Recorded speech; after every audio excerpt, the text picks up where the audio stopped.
Welcome to the Great Detectives of Old Time Radio. From Boise, Idaho, this is your host, Adam Graham.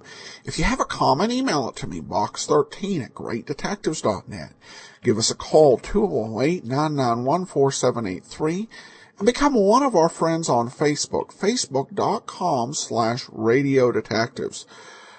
This episode of the Great Detectives of Old Time Radio is brought to you by the support of our listeners, and I want to especially thank Christine, who sends along a donation and will be sending along access to our premium site. Thank you so much for your support, Christine.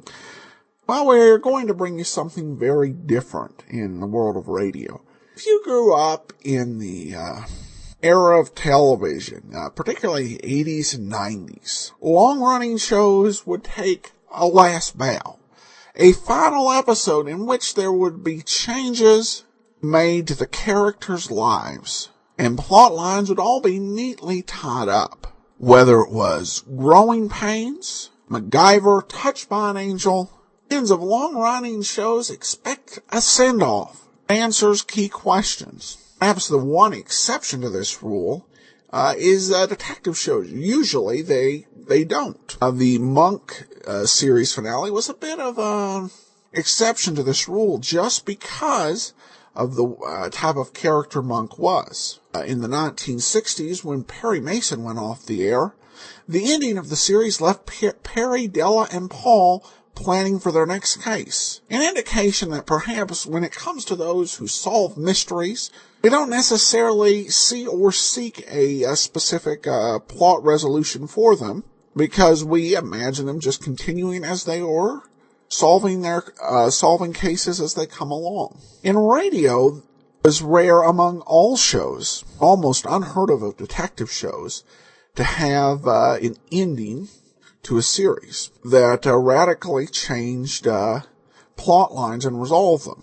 The only two that I've heard are the radio series finale for Have Gun Will Travel and the finale of a 15-minute show called Family Doctor.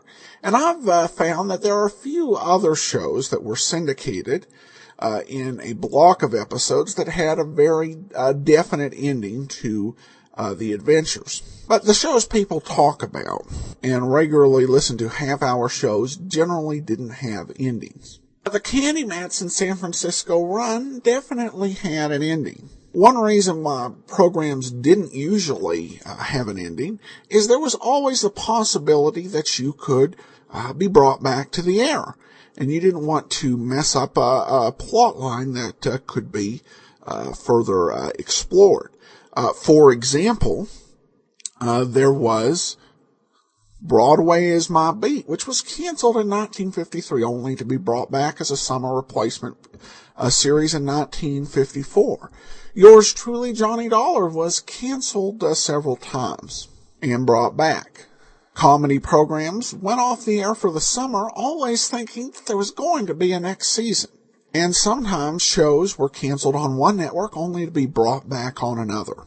Well, Candy Matson's San Francisco origination was very different. This episode aired in April of 1951, April 29th. And by then, it had really become apparent that San Francisco's attempt to become a radio town, to compete with Hollywood and New York, wasn't going to happen. Particularly with the rise of television coming and the decline of radio. And it was doubtful that they even thought that there would be any interest in bringing Candy Matson back as a national program from Hollywood. The program had been well beloved by San Francisco listeners, as we heard it being recognized on a previous episode. The writers decided to give us that rarest of commodities in old-time radio, a series finale. And some may like it, others may not. But even for being a finale, it makes it something special, so I hope you'll enjoy it. Here now is Candy's last case.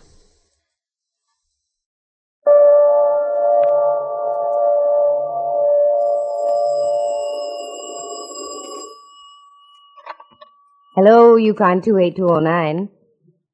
Yes, this is Candy Matson.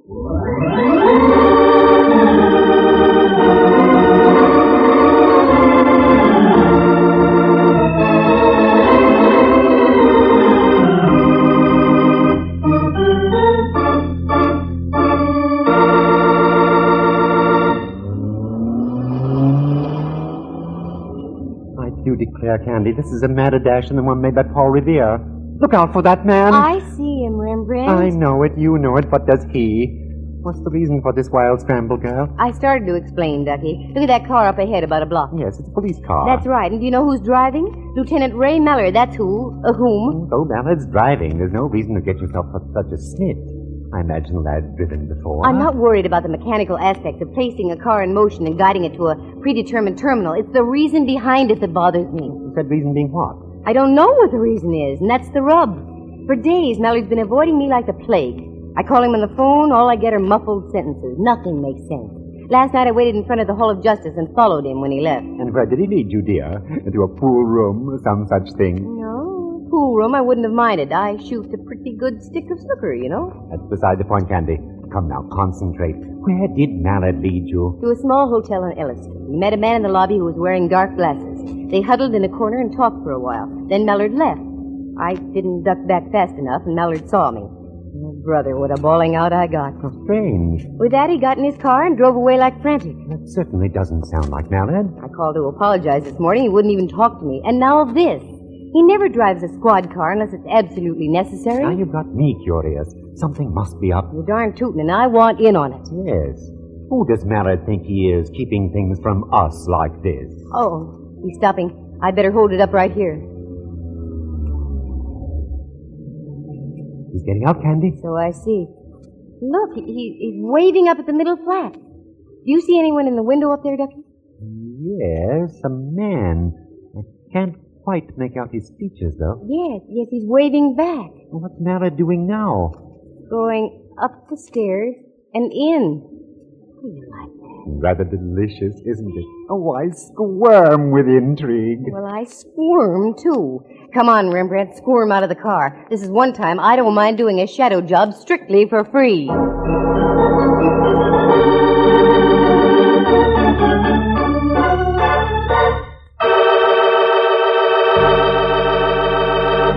From San Francisco, the National Broadcasting Company presents another yarn in the adventures of that attractive private eye, Candy Matson, Yukon 28209.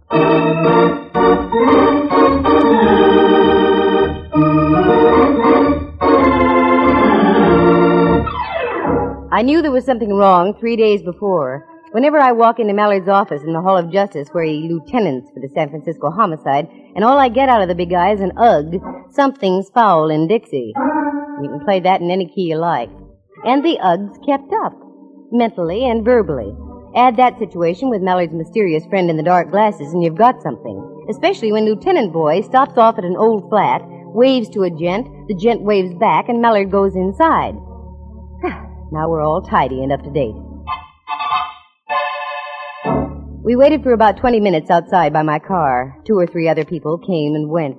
Finally, Mallard came out carrying a very small box in his hand. He put it inside his coat pocket. The bulge wouldn't show any more than usual. That's where he keeps his police gun. Then he got in his car and drove off. Rembrandt and I immediately went to work. Object? A social call on our unknown friend in the second-floor window. I must say, Candy, this is most mystifying. That it is, Ducky.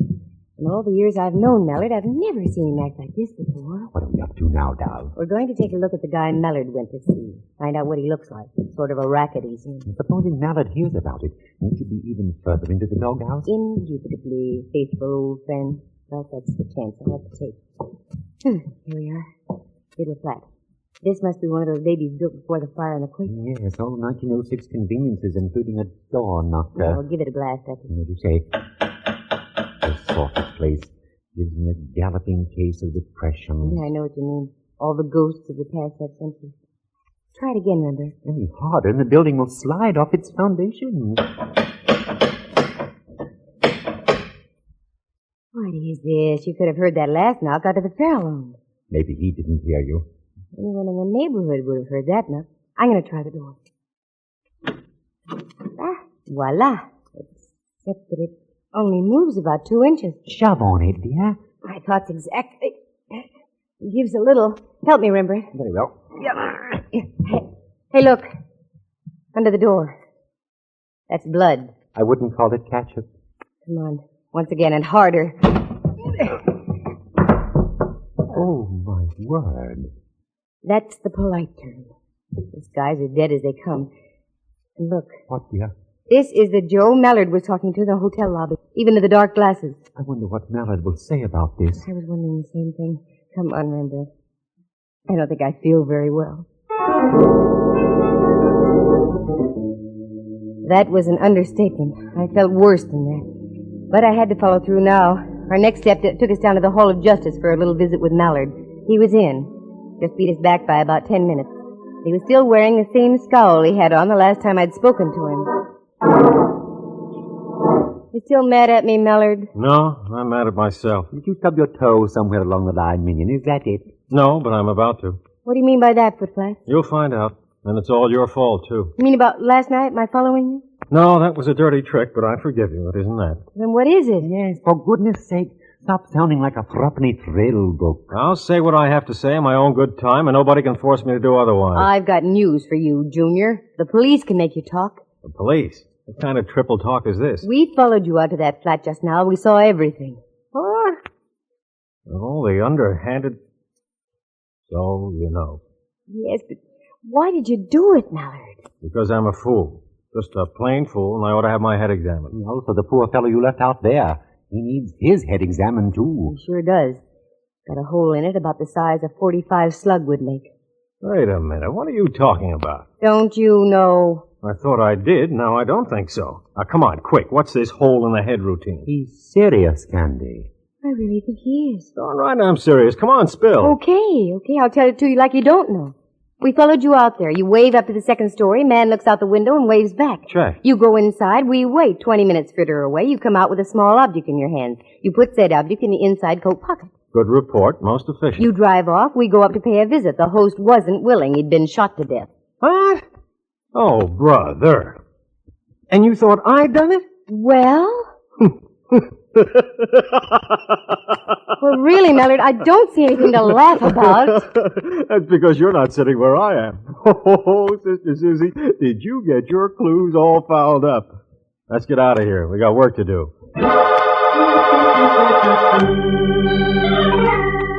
My mental reflexes climbed on a merry-go-round and whirled gaily for several moments. I was really confused. I didn't have time to do much about it because Mallard whisked us back to the flat. An hour later, the joint had been carefully gone over, photographed, and the body of the poor guy removed to the coroner's office for an autopsy report. It didn't take long to find out that I was right. It had been a .45 that did the dirty work. Rembrandt had to leave, so I went back with Mallard to his office. Still think I had something to do with this thing, Cupcake? Oh, in my heart of hearts, no. But of course not. But, jeepers, look at the facts, Mallard. You come out, we go up. The guy's stiff as a starched shirt. What would you think? The same thing you thought. The time element is what gets me. Not more than 3 minutes had elapsed between the time you left and the time we got up there. No. I can account for that, I think. But I'm not going to. As a matter of fact, there are several things I could account for, but I'm not going to. Now who's doing the triple talk? I am, deliberately. I'm going to tell you something, Candy. Listen carefully. You're a cute little old snoop. You've snooped your way into the middle of this thing, and I'm going to toss it right into your lap and let you snoop your way out. And when you come up with the right answers, you're going to get the shock of your life. I am he. I think so. At least it was quite a shock to me. You mean you've got the solution to this deal already? Part of it. You're much smarter footflat than I thought you were. I don't know who killed the guy, if that's what you mean. I'll take it back then. And now you really got me all topsy-turvy. No, this is working out even better than I thought it would. Okay, Tootsie, you've got the ball. It's all yours. Take it from here. You mean you actually want me to help you on this deal? Sure. Who knows? You might come up with something. Now beat it, will you? I gotta find me a killer. I was so puzzled by then that I wanted to rap the guy over his head. I fought off the impulse and left. If he gave me carte blanche on the killing, I was going to take advantage of it, if for no other reason than to prove I was right and Mallard wasn't the joker who did it. There's only one place to start, back at the flat where the guy had been done in. The cops had gone, so I did some question work. The landlady lived in the flat below. No, she didn't know the man. A gal named Jennifer Shirley had leased the middle flat for the past 5 years. I swung a deal with the landlady, got the key to same, not the landlady, the flat, and moved in. I had a good night's sleep and waited all the next day. Nothing. The odd thing about the deal was the fact that the cops hadn't been back. They usually return for a double check. So the next night I hit the sack again. About midnight, my dreams of a vine-covered cottage in the country with Mallard were rudely shattered by a sound. The sound of the key in the lock of the door.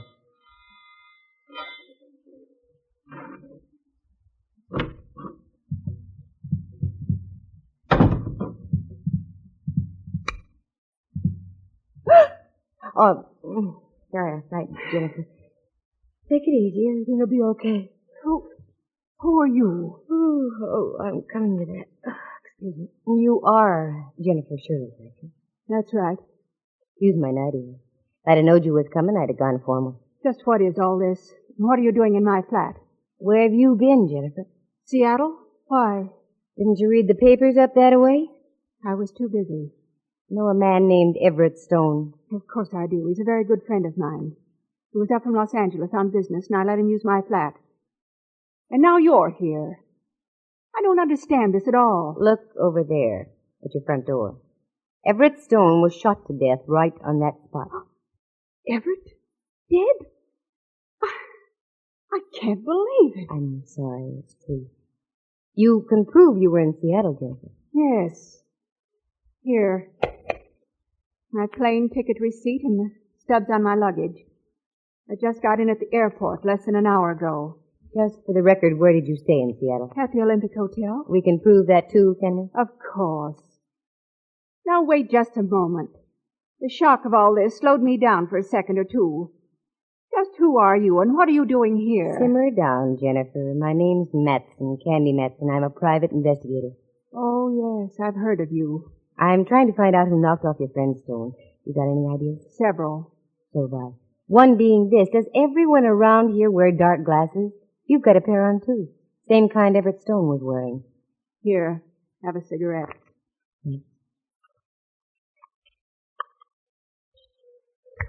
Got something you want to tell, Jennifer?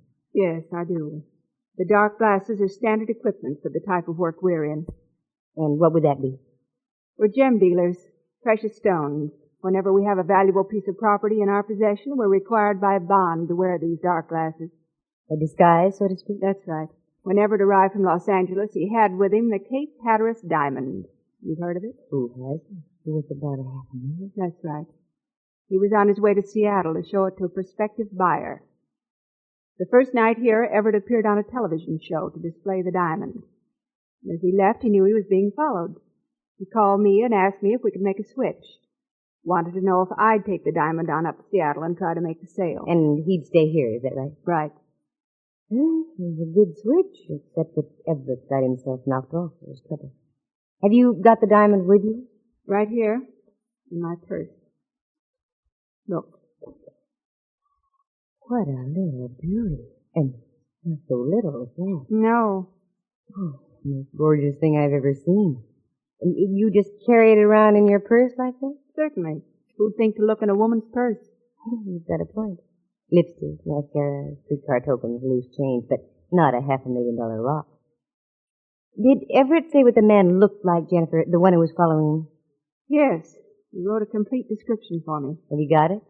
Also in my purse. Here. Yikes. Miss Matson, you're white as a sheet. What's wrong? Plenty's wrong. This describes a certain Lieutenant Ray Mallard to a T.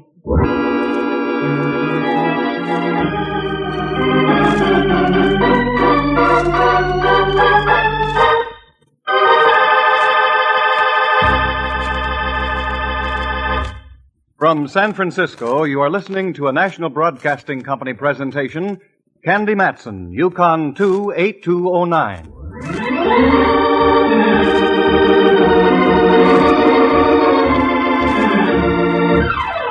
I slipped out of my nightie, slipped into my street clothes, slipped Jennifer a wet fish handshake, slipped out the door, slipped into my car, and slipped home to my penthouse on Telegraph Hill, and from there I kept right on slipping. That description was Mallard's beyond all doubt. What made it worse was the fact that Rembrandt and I had seen Mallard coming out of the flat with a small package that could have been a jewel box. I didn't sleep much that night, and that's for sure. In the morning, I put myself together as best I could and once again made the dismal journey down to the Hall of Justice and into Mallard's office. How you doing, Cupcake? Not too well. I have some rather unpleasant news. Such as like what? Mallard Everett Stone was a gem broker. Good for you. You've got clue number 1. You knew that? Don't be ridiculous, Candy. That came out of McGuffey's reader. Number 2. He had the Cape Hatteras diamond with him when he arrived from Los Angeles. Atta girl, you're getting warm. He switched the rock to a gal named Jennifer Shirley. She took the diamond on up to Seattle because Everett thought he was being tailed. Hey, you're getting better and better. What's next? You mean none of this is news to you? Old hat so far. Well, maybe this won't be old hat. Everett wrote a description of the guy he thought was following him. He gave it to Jennifer. It's you right on the nose, Mallard boy. What? It's you, including the little mole you have behind your right ear. You don't look so good, Mallard, dear. Don't you think you ought to tell me what it's all about? Maybe I'd better. I can't for the life of me figure out. Wait a minute. Sure. Of course. You had me worried there for a minute, Cupcake. Doggone, what is this, Mallard? I'm getting mad. You'll find out. Oh, I'll find out. But when will I find out? Ooh, saved by the bell. Excuse me a minute, Detective Matson. Oh, sure. Lieutenant Mallard, homicide. Lieutenant, this is Sergeant O'Flaherty down on radio. We just got a report from Prowl Car 36. Yeah, O'Flaherty. There's been a dame killed out in that same flat, name of Jennifer Shirley.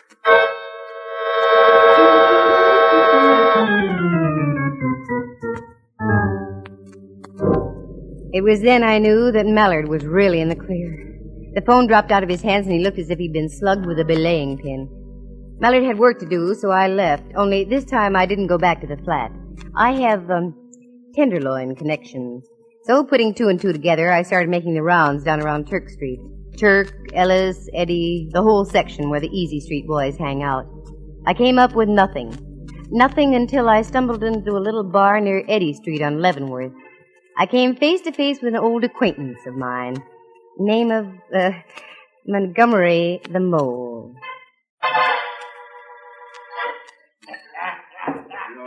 Well, for crying in my beer and making it salty. Look what the height I just washed in. Hiya, Candy.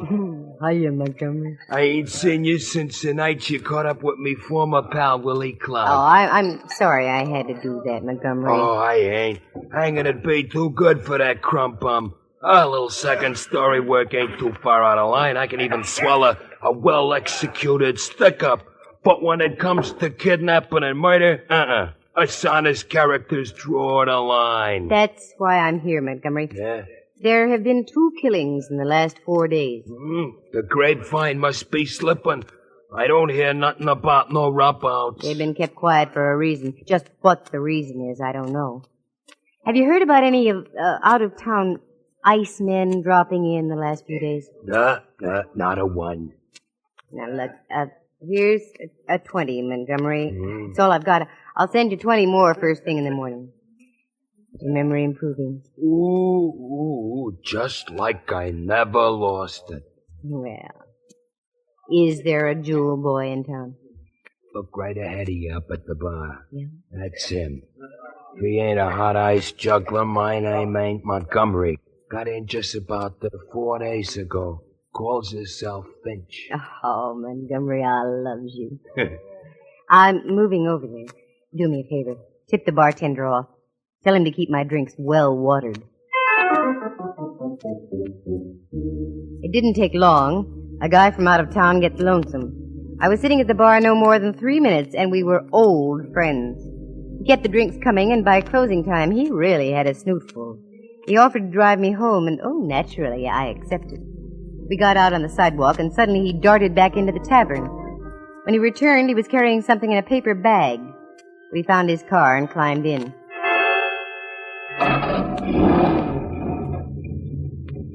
Don't you think you ought to let me drive, Mr. Finch? No. Quite a few. I can handle this little old car.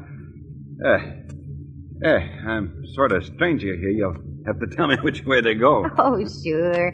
You go straight up Leavenworth here, and then you turn right on Bush. I'll direct you after that. Okie doke.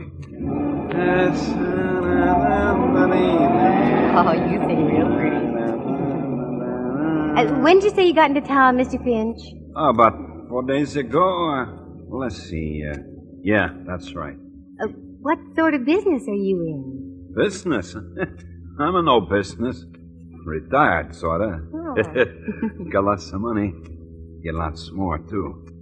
Hey, look out for that bag. Oh, I'm sorry. How clumsy of me. There. Why, it's a purse. Why, Mr. Finch. Put it back. It's a present for my sister in Riverside. Oh, thoughtful. Turn left on Kearny Street, will you? Sure. Then when you get to Washington, turn right 1 block to Montgomery Street. It's right on the corner. Would you care to come up for a nightcap, Mr. Finch? Hey, now, that sounds like a very good idea. Sure. Nightcap. Yeah. The corner of Washington and Montgomery is just half a block from Mallard's office in the Hall of Justice. With any luck, I could do a bloodless turnover to Lieutenant Boy. I reached down by my side, got my .32 out of my purse, and held it under my coat. We arrived at our destination, and Finch helped me get out of the car. There was only one pale light to illuminate the street, which was just what I wanted. There you are. You go ahead a little way, Mr. Finch. There seems to be something wrong with one of my heels. Oh, sure. Oh.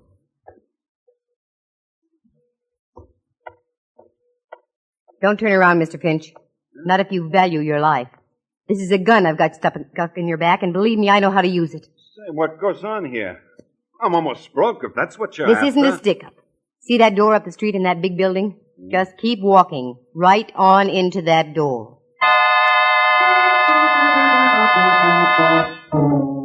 He started walking, and I hung back a few paces.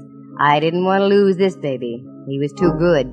Because that purse he had in the paper bag was the one owned by Jennifer Shirley. I'd never be able to forget that purse. It contained the Cape Hatteras diamond. I marched him into Mallard's office, and Mallard was in. I gave him the full scoop, and in less than half an hour, we had one sad Finch behind locked bars with the promise of a full written confession of 2 killings and 1 diamond theft. I had never seen anything fall into place so easily. A few minutes after we returned to Mallard's office from putting Finch into his ungilded cage, there was a knock on Mallard's door. Come in. Is I Gumshoe? What on earth did you call me for at this hour of the night or morning? Yeah, come on in, Rembrandt. This ought to be fun. Oh, you too. Yeah. Why aren't you home getting your beauty rest? Oh, we just wound up a couple of killings, dear. Those of Everett Stones and Jennifer Shirley. Well, bully for you. And I had nothing to do with it. Candy did it all. I left her strictly alone, and she came through like a trooper. There's only one little thing she's overlooked. When she comes up with that, she'll have solved her best and last case. Last case? What are you talking about, Mallard? Captain Mallard, this is Riley on the top deck. Captain! What is this? Yeah, Riley. We got this Finch joker all booked and fingerprinted. He's in the Lysol dip now, then we'll tuck him into Betty by for the night. Good. We're changing shifts now. Anything else you want from me? No, Riley. You can knock off. Fine, Captain. Oh, and all the boys up here send down congratulations. Oh, thanks, Riley. See you tomorrow. You? A captain? Well, that's right. Well, by Jove, I think that's splendid. Congratulations, minion. Thanks, Rembrandt. Oh, I'm getting dizzy again. He's a captain. And what's this stuff about my best and last case? Give out here, Mallard boy. Doggone it, you're missing the most important clue in this whole case. Now, let's review it. Go ahead, girl. I'm bursting me buttons. Okay. I first get suspicious when you turn grumpy on me, Mallard. That's when I was wrestling with myself over a decision. That's right. Then you meet the Stone guy in a small hotel on Ellis Street. Well, we had business. That's where he wanted to meet me. Then you go out to those flats. You wave, he waves, you go in. When you come out, you're carrying something. We go up, Stone is dead. Later, I meet Jennifer Shirley. She shows me the Cape Hatteras diamond. But she also shows me something else. A description written by Stone, a description fitting you exactly. Here. Look what was in Jennifer's purse, along with the diamond. What? Another description. One that fits Finch. Everett Stone accidentally gave Jennifer the wrong slip of paper, the one that described me. Oh, for Pete's sake. That sure had me worried, Mallard did. Isn't there something else that worries you, Cupcake? Yes, there is, darn it, but I can't put my finger on... Wait a minute. That's it. The package. The one you carried down the stairs from that flat. At last, you finally did it, Candy. Here it is, right here. Open it, see for yourself. Okay.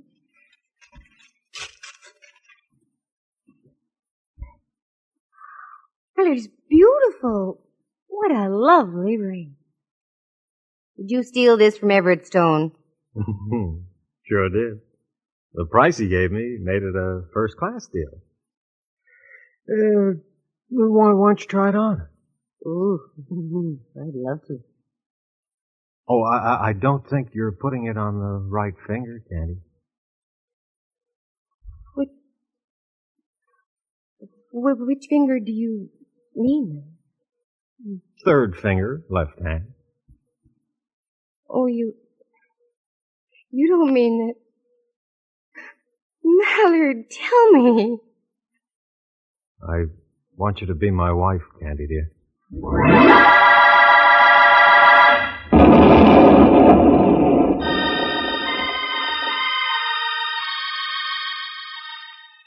Oh, say it again, will you, Mallard, dear? This is only another one of those fool dreams of mine, I'm sure. It's not a dream, Cupcake. I mean it. More than I've ever meant anything in my life. Will you marry me, Candy? You big idiot. You don't need the answer to that. I wasn't asking you. Oh, yes, I'll marry you. Captain, dear. Forever and ever. Do you see now what I meant about this being your best and last case? Oh, yes, but you're wrong.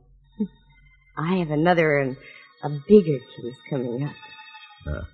What's that, you little monkey? Just trying to be an awfully good wife to you. My word. I was wondering. What, Rembrandt? When you're married, how shall I address you? Oh, that's easy. Just Mrs. Captain Mallard. Well, I won't even have to change my initials.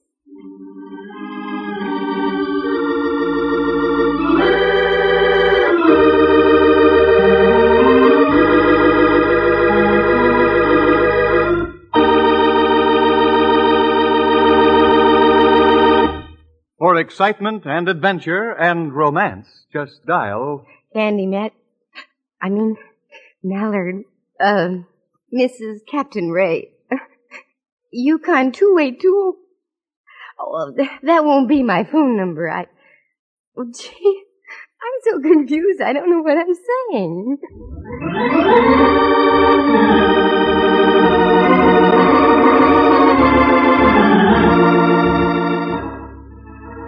Heard on the program were Jerry Walter as Montgomery the Mole, John Grover as Finch, and Helen Klebe as Jennifer Shirley. Jack Thomas is Rembrandt Watson, and Henry Leff is Captain Ray Mallard. The program stars Natalie Masters as Candy and is written and directed by Monty Masters. Sound effects are created by Bill Brownell, and Eloise Rowan is heard at the organ. Our engineer was Phil Ryder. The characters in the story were entirely fictitious. Any resemblance to actual people or names is purely coincidental. The program came to you from San Francisco, and this is Bud Heide speaking.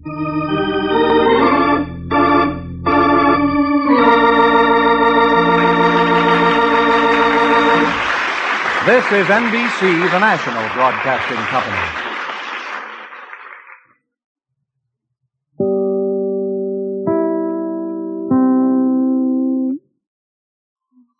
Welcome back. Well, quite an end for Candy Matson. I don't know about Mallard's approach. Acting like the woman you want to marry you is kind of dense and slow for not figuring it out generally doesn't guarantee a yes. But everybody lives happily ever after.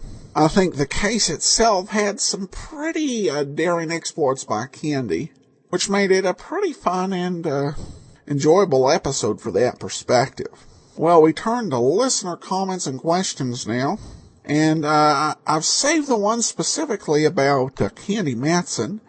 Mary says, on Podcast Alley, of all the old-time radio detective podcasts on the webs, this is absolutely the best. I've been enjoying Candy Matson. Keep up the great work. From Mary. Thanks so much, Mary. I received an email here from Leigh from British Columbia. She says, hello, Adam. I recently listened to your podcast of the Candy Matson episode, The Movie Company, and recognized the voice of the movie director, Reginald Dick, played by Hal Burdick, as someone I enjoyed on several of your old-time radio podcasts. I did an online search for Mr.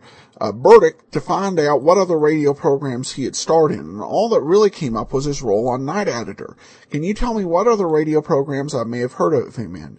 I'm a big fan of Candy Matson and all other old-time radio shows you share with us. Thanks for all the great work you do. Your attention to detail and enthusiasm during your comments is always appreciated.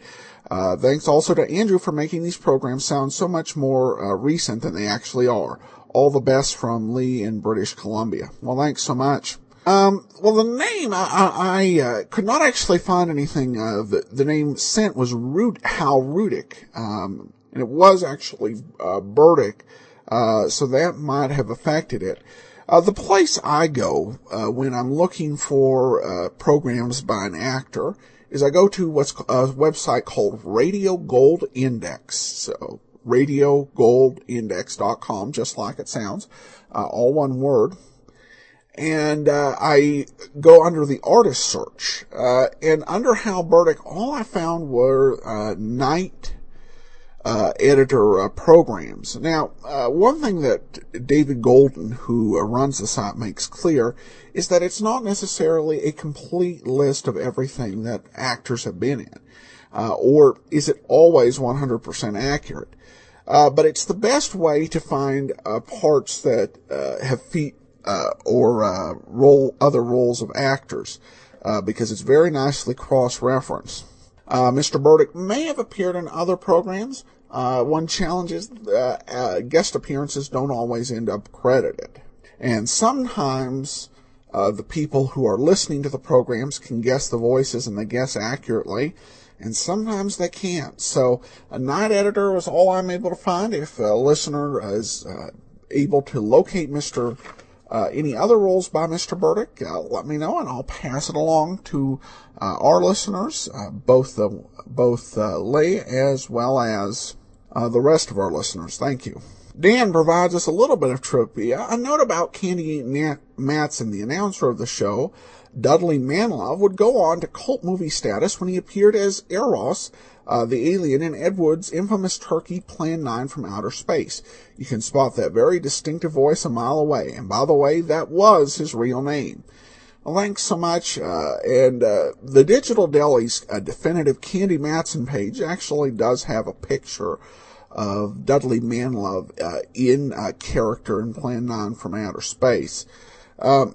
I should note that while it doesn't appear that they expected the show to be looked at for national revival, Candy Matson, there was a look at the idea of doing a Hollywood version.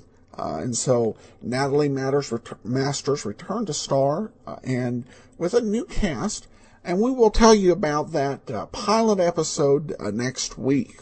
And that will wrap up our review of the Candy Matson program. In the meanwhile, send your comments to box13 at greatdetectives.net. Follow us on Twitter at Radio Detectives and give us a call, 208-991-4783. But from Boise, Idaho, this is your host, Adam Graham, signing off.